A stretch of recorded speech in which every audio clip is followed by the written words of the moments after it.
গত ১৯শে সেপ্টেম্বর থেকে পুনরায় চালু হয়েছে ভারতীয় ভিসার আবেদন, যা জমা দেয়া যাবে ২২ সেপ্টেম্বর।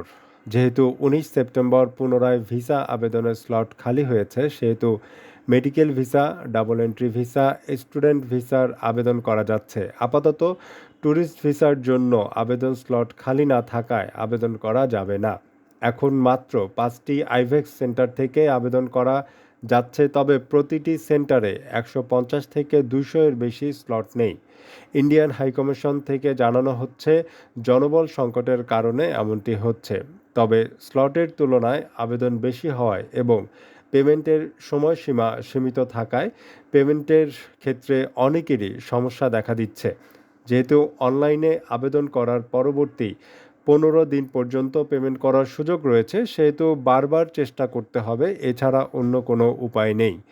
খালি স্লটের মধ্যে বেশিরভাগ স্লটই মেডিকেল ভিসার জন্য দেয়া হচ্ছে, ডাবল এন্ট্রি ভিসা আপাতত খুবই কম দেয়া হচ্ছে।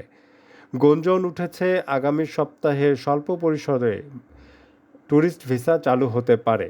বাংলাদেশ ভারত কূটনৈতিক পরিস্থিতি স্বাভাবিক হলে ইন্ডিয়ান ভিসা প্রক্রিয়াও স্বাভাবিক হবে বলে আশা করা যাচ্ছে।